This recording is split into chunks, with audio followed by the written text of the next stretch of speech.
How was your weekend? Derek Vandygriff spent it up in the great Midwest, and we learned all about it right here on the Locked On Ole Miss podcast. You are Locked On Ole Miss, your daily podcast on the Ole Miss Rebels, part of the Locked On Podcast Network, your team every day.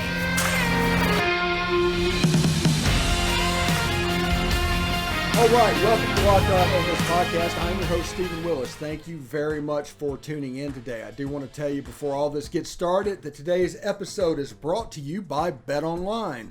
BetOnline has you covered all this season with more props, odds, and lines than ever before. BetOnline, where the game starts.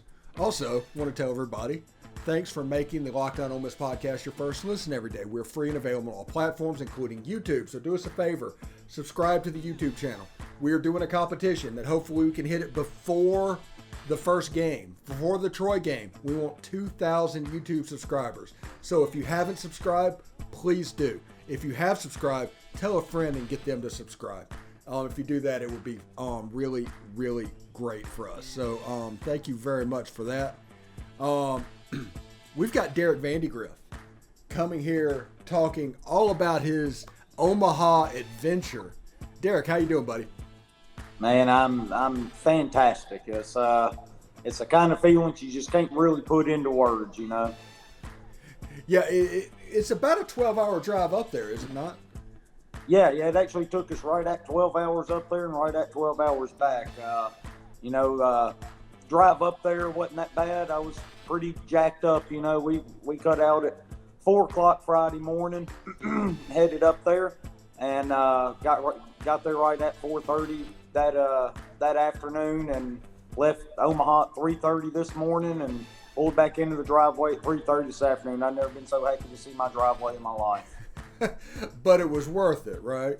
Oh, 100%. I'd do it 100 times over again. It was the kind of experience that you'll never get again. I've kind of told people this, you know, we could go back to the national championship and win it again next year in baseball, and I still don't think it would feel the same as it did this year, right? You know, there's something about that first one, getting to experience that first one, and believe me, I hope we do. I hope we win 5 in a row, you know. But getting that monkey off of our back, and you know, for a lot of fans that I'm sure are like me. I mean, if you're an Ole Miss fan and you're a diehard Ole Miss fan, then you are like me because you haven't experienced something like this in your life, and for it to finally come around. To be up there and to witness it was, like I said, it's kind of hard to put into words. I've kind of had, you know, 24 hours to marinate on it, and I still don't quite have the words for it. It's incredible. Just so happy for so many people.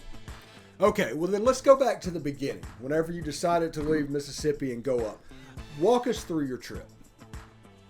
Yeah, so we watched the game against Arkansas up at my dad's house. You know, I actually had a hotel room already booked, but I had to cancel it before midnight that Wednesday night, Thursday morning, to get a refund back. And so after we'd lost that game Wednesday, you know, I told Dad, I was like, oh, you know, you think I should just go ahead and cancel it, and then we'll just get one if we end up winning tomorrow. And so we decided to go ahead and do that, you know. So we actually canceled our hotel room on Wednesday night, and then, you know, Thursday come around, and just what an incredible performance by DeLucia that Thursday. You know, I mean, I know we came on here and talked about it already, but yeah, after that happened, you know, I got on there, started searching for hotels, finally found us one, mile and a half from the stadium. So we ended up booking that one. Came down here, did the post-game show with you and Tom, and you know, started washing clothes, packing a bag, all that stuff, you know, and got up at 3 o'clock that morning and loaded up the car and went picked him up. Man, we cut out, and like I said, it was a very energetic drive. You know, you didn't really think about being up that early and having that little sleep and having to travel as far as we were having to travel because of what you were going to. You know, my dad looked at me, you know, hour 6, hour 7, hour 8, and he kept asking me, he said, hey, man, you want me to take over? You want me to drive? Are you good? I said, man, I'm not stopping. I said, I'm not. I said, we're hammering this thing out. We're getting to Omaha.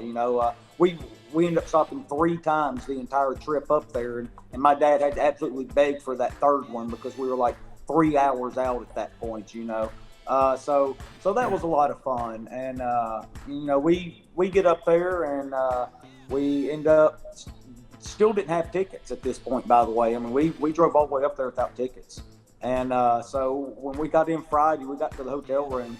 And we kind of unpacked a little bit and got ready and was talking about, how we're going to get tickets, what we're going to do. So we finally got online and found tickets that night and ended up buying those before we hit downtown for the first time. And, we went down there, had us a good dinner and all that. Wasn't nothing too wild that night. We knew we had us a big day ahead of us come Saturday. Oh, did you do a Jello shot? We actually went there and was going to do a Jello shot, but I had a buddy of mine and his wife flying in from California, and then I had another buddy of mine. Him and his family were driving up that Friday night, and so we're like, we'll just wait for everybody to get here, and then we'll do the Jello shots when everybody gets here. And we actually never even got to do the Jello shots. By the time we got back around to doing it, they were completely out of Jello shots. But they did start counting any shot that you took towards the Jello shot challenge. So we were able to contribute to that a little bit. We took care of that after the game yesterday. And do you remember Brett Huber, all-time saves leader? Yes. Okay, that's who I took my shot with. Ended up meeting him up there at Rocco's. Him and Bradley Sowell. I mean, 2 super, super nice guys. We ended up hanging out with them for most of the night. And, so we all ended up taking a shot for the Rebels. And so we contributed to the board a little bit. Yeah, the board, I think the final tally was about 18,500. And that breaks the record by... It was like 2,700, I think is what it was last year. Yeah, it was ridiculous. Insane. Yeah, and look, if anybody was in Omaha, this won't surprise you. Well, quite frankly, if you're watching on TV, but I've actually got the game going on in the background here. I'll probably watch it 100 times over the next week. But even on TV, I wouldn't think that it does it justice how many Ole Miss fans were in Omaha this weekend. I mean, it was absolutely insane. Everywhere you looked, every cab or Uber that pulled up, it was just Ole Miss fans piling out over and over again. Talked to a bartender up there on Sunday. Yeah, Sunday. And, he said that the bars and restaurants were all packed with Ole Miss fans during the game because they drove up there without tickets and weren't able to get tickets. So, I mean, it was still flooded with Ole Miss fans even outside the stadium that just couldn't even get in. That's how many of us were there. It was absolutely incredible. The atmosphere, I mean, it was kind of like a football game on steroids, I mean, it was, but for a baseball game, that's what's so insane about it. And for people that follow baseball for a while, like I have, like that's insane to think about that you could have that kind of crowd and that kind of atmosphere for a baseball game. But man, I'll tell you, shout out to Rebel Nation because they showed out in the biggest way possible, man. I mean, it was unbelievable. Everywhere we went was nothing but Ole Miss fans. Everybody you talked to was nothing but Ole Miss fans. I can't tell you how many people we ran into that we knew and have known for a while, but had no idea they were even going to Omaha, and we just kept running into people over and over and over again like that. And, I mean, the guy sitting beside us, he had actually drove up Saturday night after we had won by himself from Aberdeen, Mississippi. That's a long way to drive by yourself. And, he was working on hotels and tickets on the drive up there, but that's just kind of what it means to us to be in this kind of position and, to actually have a chance to watch your team win a national championship like we did. And, I'll be damned if we didn't get it done. Yeah, seriously. And we're going to talk about that in just a second. As soon as I do this break from BetOnline, we're going to talk about the games before and we'll close out with the national champion. We'll just do it chronologically. But first, let me tell you about BetOnline. BetOnline.net is your number one source for all of your betting needs and sports information. It's all the latest sports developments, league reviews, and news, including this year's Stanley Cup, which was won by the Colorado Avalanche, by the way, and Major League Baseball. BetOnline is your continued source for all of your sporting wagering information, including live betting, esports, and scores. And BetOnline.net remains your best spot for all of your sports scores, podcasts, and news this season. BetOnline.net is the fastest and easiest way to check your favorite sporting events, including MMA, boxing, and golf. Head to the website today or use your mobile device to learn more about the trends in action. Hey, Ole Miss is predicted to win, regular season win 7.5 games. If you agree with that, it's going to be higher. If you think it's going to be lower, you can put your money where your mouth is now. But it's BetOnline where the game starts. Now, thanks for making the Locked On Ole Miss podcast your first listen every day. We are free and available on all platforms, including iTunes. So don't forget to rate and review us on iTunes. Give us a 5-star review. You can say whatever you want to say. Just make sure it's a 5-star review. That'll help others in the algorithm that iTunes uses find our podcast whenever they search Ole Miss in the podcast app. So if you know anybody, get them to leave a review. If you haven't, leave a review. We'll appreciate it very much. Now, back to the Omaha trip. Derek Vandygriff was going over basically the two days before the game. Now it's game time. The first game against Oklahoma in the stadium at the Chuck. First of all, before you do the chronological, I'm going to jump ahead. What was your reaction after back-to-back-to-back? Oh, man. Really kind of an out-of-body experience, quite frankly. We're obviously surrounded by Ole Miss fans. I had like 2 Oklahoma fans in front of us and a group of about 3 sitting to the right of us, but that's pretty much all of them in the entire section. Everything else was Ole Miss fans. Just kind of the way that whole game played out, right? And then, you have Mason Nichols come in and get you out of that bases loaded jam, and he's so good to be a true freshman, and he really pitched well. And then right after that is when we come out and we hit 3 straight home runs, to kind of put the game away. You knew that we were winning at that point, and just completely lost my mind. Never hugged that many strangers in a 5-second period as I did after Justin Benches finally got out. And, just a lot of hooping, hollering, waving bye to Oklahoma fans, and just knowing that the Rebels really stole one, because that's really what it was about Saturday night, right? We knew we had Elliott and DeLucia on the back end of this series. So if we were able to play well with Jack Doherty on the bump, and he was incredible. I've heard you and Tom talk about it, and great job by y'all, by the way, filling in for me and Kara this weekend. Hey, we weren't able to make it on those shows. Y'all sound like y'all did pretty good. Listen to those on my way in today. But yeah, Jack Doherty, the 5 perfect innings. He was absolutely incredible. You could tell that he'd run out of gas a little bit, there in the 6th inning. But that doesn't take away from what he went out there and did. It's if I'm not mistaken, a College World Series record for most consecutive batters retired to start a championship game with the 15. And I mean, he was dealing, man. His fastball, his slider. He sat there and he just pounded the zone. He didn't sit there and nibble. He didn't nitpick. It's kind of the story of this entire pitching staff, right? This last month and a half, this entire turnaround that has happened. You see it with Mallets and Doherty and Nichols, and DeLucia's done it all year long. But where they sit there and they just trust their stuff, and they throw it in the strike zone, and they trust there's enough movement on it, and they're going to keep them off balance enough to get the swings and misses. And he was incredible. And like I said, Mason Nichols came in a real tough spot. Ended up giving up the 2 runs there, but really got us out of the jam and kind of kept that thing manageable at 4-2, I believe it was, by the time he got out of it. And then come the back-to-back jacks, right? TJ McCants, just incredible. I mean, what else can you say about the kid? The way he's been swinging the bat, coming in off the bench. He's been really, really good. Calvin Harris, and that had to be really special for him and his family, because he's an Iowa kid. So he's just right down the road somewhere or another in Iowa. Probably Iowa's by a lot closer cornfield to Mississippi. Yeah. Oh, yeah. There's a bunch of cornfields down there. I can attest to that. But yeah, that's a big moment for him. I'm sure he had a lot of family and friends, and then the guy that's just done it all year for us. He's kind of the unsung hero of this team, Justin Bench. I mean, I was actually talking to it with my dad on the way in.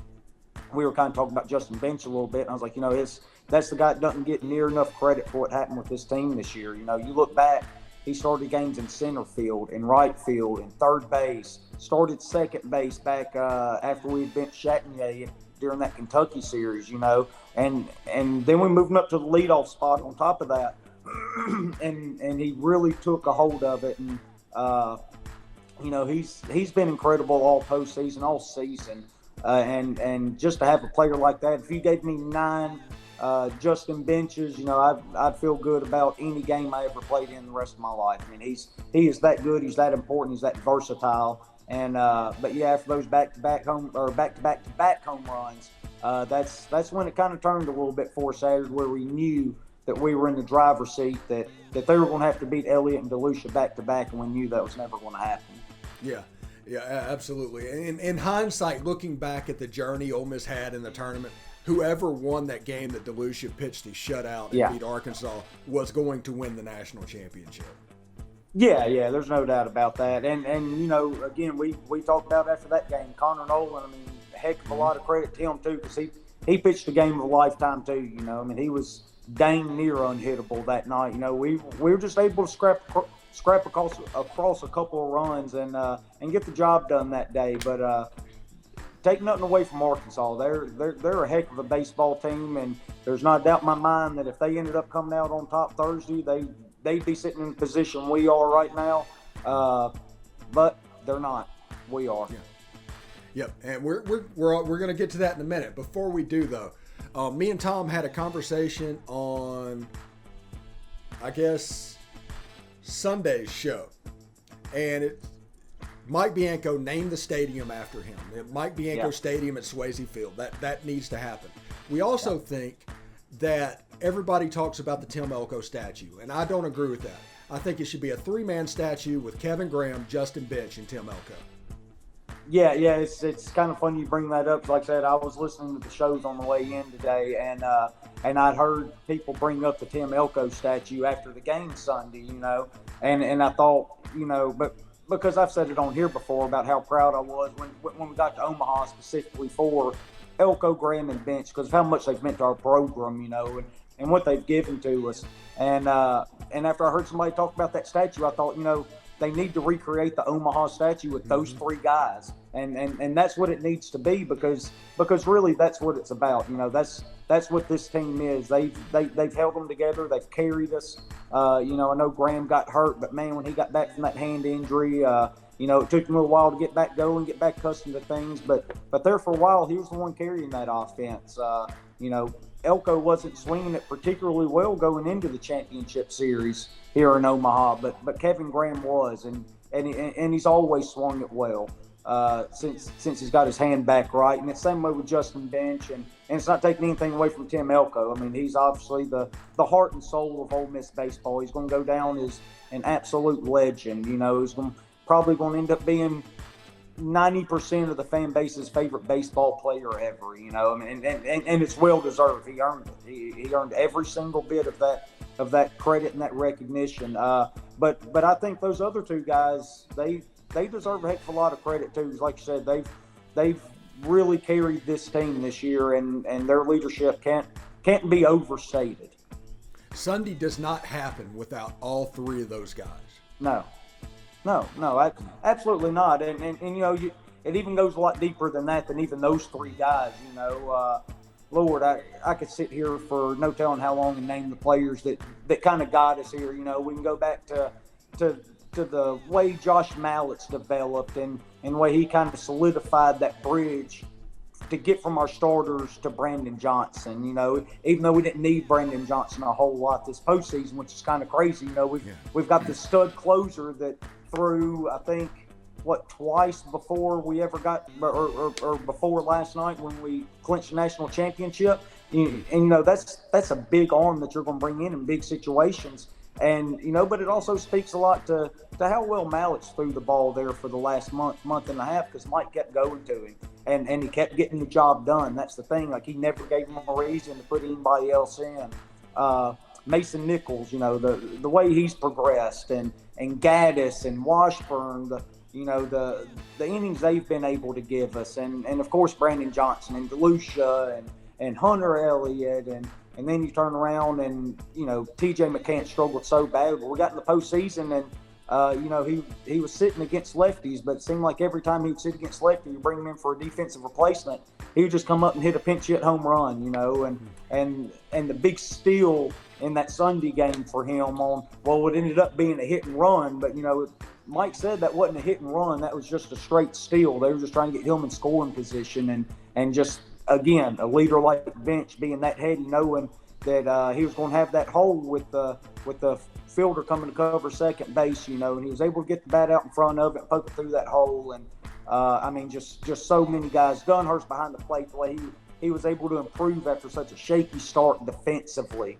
And towards the end of the year, he was playing as good as any catcher in the country defensively back there. He was incredible. Mike pushed all the right buttons. Credit to him, that staff, everything they were able to do with these guys is, it's still pretty unbelievable we're sitting here, but anybody that followed this team knew that we had the talent to do it if they could just all get on the same page and all get going together. And, we ended up, 10-1 in the postseason. I heard on my way in, we were 7-14, right, in the SEC. And then we ended up going 18-4 or something like that down the stretch and winning the national championship. 20-6. 20-6. Okay, well, yeah. Either way, just absolutely incredible. The way they turned it around, the way they got hot. Tim Elko tried to warm them. Nobody listened. But he was right, and we did get hot, and we got hot in every facet of the game. There was nothing we did that was wrong from a baseball standpoint the last month and a half, and man, it's unreal. All right, Derek, stick around. We'll talk about the game and the after parts of the game, the drive back and everything that went into it. But right now, let's hear from these sponsors. All right, thank you for making the Locked On Ole Miss podcast your first listen every day. We are free and available on all platforms. I'm here with Derek Vandygriff, and he is recounting his Omaha adventure. We've won game one. We're on to game two. We've talked about that a little bit. But that pitcher for Oklahoma, if he would have stayed in the game, Oklahoma would have won that game. Them going to a closer that it just turns out he was not ready for that stage. He was just absolutely not ready for that stage. He's an All-American. He has unbelievable stuff. If you looked at his slider on camera, that thing broke like 3.5 feet. It was ridiculous. But he just wasn't ready for that stage, and we were able to just zero in on his fastball because he couldn't hit his slider. And whenever that happened, it was Justin Bench hit, Jacob Gonzalez hit, and then the wild pitches happened. And all of a sudden, you're like, this is going to happen, isn't it? And run me through that real quick. First place we need to start is kind of like you said. Cade Horton had an absolutely stellar game for Oklahoma. He's a really, really good, talented pitcher. Big fastball, and we've talked about several times on this podcast. We normally don't have trouble with high velocity pitchers. But he was running it by us, and a big reason for that is because how good his slider was. Big bending slider. Yeah. It was incredible. And he gave us fits all game, but we were able to run the pitch count up on him a little bit and hang in there just long enough. And then the big runner interference, right? That was kind of where the game turned for us a little bit. It was hard to see from the stands. We were sitting in the outfield when it happened. When I saw Mike come out, I thought, oh, he saw something here. He's about to challenge something. And the guy in front of him said, oh, it's runner interference. And I looked back up at the Jumbotron, and of course he was. He was way inside the baseline there. So ended up getting that run off the board. There's no doubt that they ended up getting it right, overturning that call. But that was a big turning point for us. I don't know if you listened to the press conference or not with Mike when they asked him about that. He said he didn't even notice it at first, but he just so happened to look up at the Jumbotron after it happened, and he thought, oh, wait a minute, he's inside the baseline, and so he starts trying to holler, but he says it's so loud, that the umpires can't hear you. So he said he's just running out there as fast as he can, trying to get somebody's attention before another pitch is thrown. So he can challenge it. But then, we come back, get out of that inning without allowing a run, and Jacob Gonzalez comes up, and man, what a big time for him to bust out of his slump. Kind of like y'all said Saturday night on the show, that you could tell he was getting close because of the contact he was making. You can hear it coming off of his bat, and when you make solid contact, they're eventually going to start falling for you. And man, what a game for him to finally bust out. Ended up going 3 for 4, I think it was. I think I got that right. Yeah, half of the team's hits. Yeah, with that big home run to put us up. So that was really, really good to see, But again, Cade Horton, fantastic job. It's a lot like Connor Nolan a little bit, right? You faced a guy that had his ace stuff, but you just hung in there long enough for your offense to make some plays. Like I said, he got up to 107 or 108 pitches when they pulled him, something like that. And again, that closer, he was an All-American closer. So it's not like they were just going to some scrub out there. They felt good about who they were bringing in. But again, it's kind of what Ole Miss has done all years. We feasted on bullpens, and this was no different. You talked about the wild pitches. It looked like the catcher actually got crossed up where he was looking for a fastball. For thought it was a fastball, and he was throwing sliders. He was getting the wrong signal somewhere or another. But look, glad it happened to them though. That's the kind of stuff that always happens to Ole Miss in these kind of games, isn't it? And it's kind of nice for some of that stuff to go your way a little bit once. Yeah, in the last 2 innings, Oklahoma just kind of came unglued. They dropped the foul ball that fell in between three guys. The catcher, I'm sure he gave the right signal. I'm sure the pitcher threw the different pitch. Is the way that would go. You can just tell by the surprise. And once all that happened, you could just see the body language from the Oklahoma players. And it was like, when Brandon Johnson, there's no way they're coming back on Brandon Johnson. I haven't seen anything that would lead me to that, thinking that. No. And Brandon was incredible.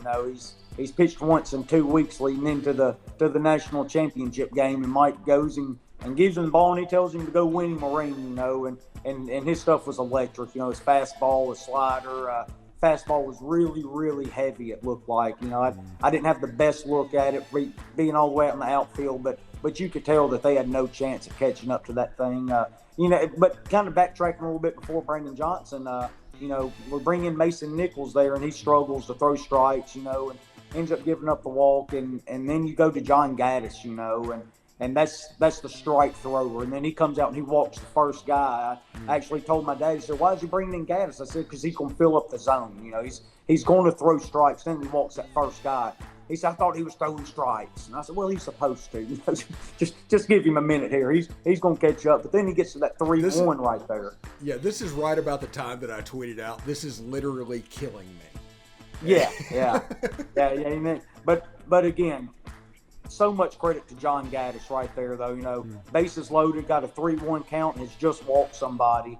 And, he comes back and makes 2 really, really good pitches and gets us out of the inning, and that kind of changed the momentum there. Like, that's kind of when you felt that we were about to do something that inning, and we were going to come back and lock up a national championship. And, comes up with T.J. McCants hit, and then, we talked about it a little bit a second ago, but the stolen base ended up being a hit and run with Bench, and then you get the Gonzo hit and the 2 pass balls, and you saw it all come together at that point. Yeah, I was on a radio station in Lafayette today talking about the game, and I mentioned to the host that, like humble brag right there, how easy this actually looked for Ole Miss. And it wasn't easy, but all the way through the postseason, it just looked easy. Everything came easy to them. Whenever they needed a hit, they got them. Well, one time they didn't was against Arkansas, which honestly, good for that Zach Morris kid, because after that first game that he started, that was going to be his World Series experience. And he was going to remember that. So at least he got to turn that around and got to walk off with his head held high. And Dylan DeLucia was just amazing the next day. But it looked easy. And after that Arkansas game and watching that Oklahoma game, if Ole Miss didn't win this College World Series, Arkansas did. Whoever wins this game was going to win that series.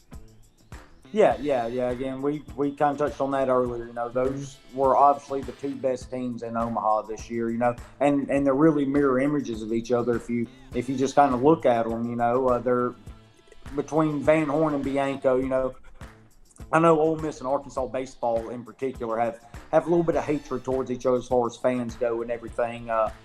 But you can tell how much respect Van Horn and Bianco have for each other, and it's because they run their programs the same way. They're built the same way, and so that's probably why it was so similar, or why those were the two best teams in Omaha this year. You know, and you know, again, a lot of credit to Arkansas. Had a heck of a year, had a heck of a team.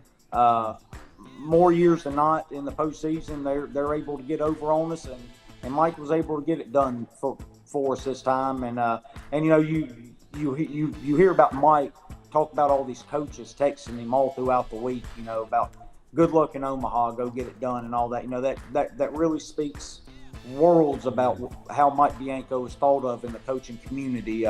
You know, even Chris Lamonis, the state head coach, even texted him, told him good luck.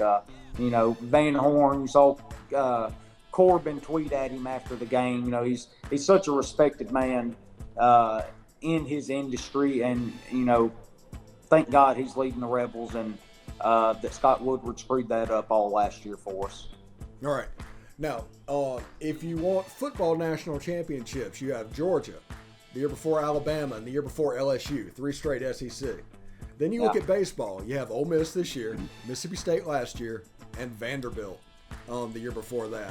So it's a pretty good run for football and baseball. Basketball needs some work in the conference, but you can see we're coming as well. Derek, real quick before we get out of here, anything about the aftermath of the game that you want to share?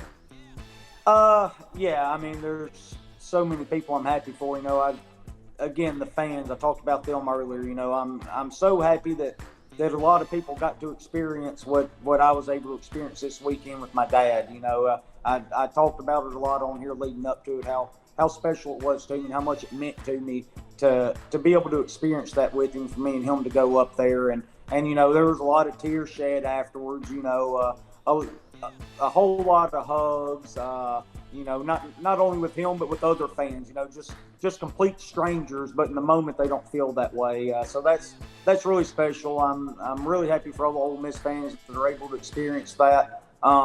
The players, Kevin, Justin and Elko and all of those guys, Gaddis transferring in, you know, deferred to med school, and those guys worked their tails off. They had a heck of a lot of adversity this year, and they just never gave up. They kept playing and playing and playing, and you know, it ended up paying off for them. They're national champions. Mike Bianco, I mean, how can you not be happy for Mike Bianco after everything he has given this program and this university over the last 22 years? There was no baseball program here basically when he showed up. Everything you see in Oxford, Mississippi baseball related, you can thank Mike Bianco for it, because if not for him, it wouldn't be there. I don't care what anybody says. You know, you can say, well, somebody else would have done it. You don't know that. What I do know is Mike Bianco did it, and now he's brought a national championship to us. So super happy for him and Lapp and Clem, those guys. You know, they work their tails off all year long and year round, trying to make sure we have the talent in Oxford to compete for these national championships. Happy for Keith Carter. You know, I mean, he's really turned into a really good AD. He wants to win. He wants to win big, and make sure he has the resources to do it. And that kind of goes towards the recruiting and those guys working year round.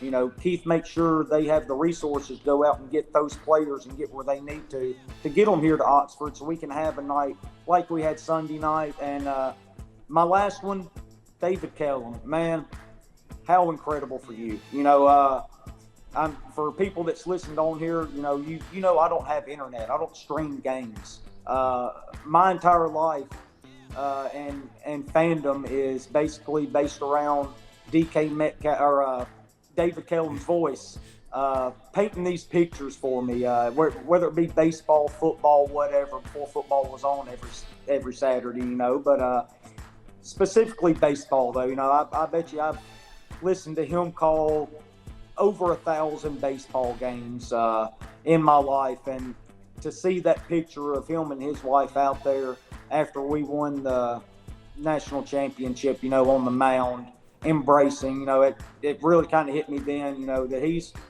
him almost as much as anybody else, Keith and Mike and all these players, but David Kellum, I mean, that's a really big one for him. I'm super happy for him.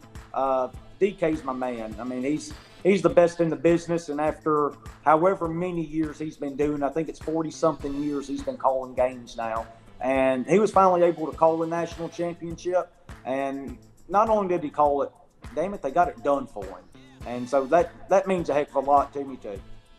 Yeah, if you go on YouTube and look up the Immaculate Deflection from 1983, that's actually DK on the call. Yeah. Let you know, he wasn't calling the games; he was doing Ole Miss films at that point, whatever they called it before Ole Miss Sports Video. But he was doing that. But anyway, Derek, man, take a nap, get some rest, get recharged. That was a great story, and we'll get back with you, and hope maybe in a couple of days, maybe in a couple of weeks. I don't know. But I do want to talk. Yeah, I do want to talk about the transfer that just committed and all of that stuff. So we might bring you back. Sounds good, bud. All right. Get more on the SEC by making Locked On SEC your second listen every day. Host Chris Gordy and the local experts of Locked On take you across the SEC in 30 minutes. Make Locked On SEC your second listen. Locked On SEC. Anyway, Derek Vandygriff with a great story. I hope everybody enjoys this extra video that I wanted to get to you because Derek wanted to recount his Omaha trip. Tune in tomorrow for more getting back to normal, and also we're going to try and make sure the videos are up at 7 a.m. every day. But anyway, until then, we'll catch you later. Hotty toddy.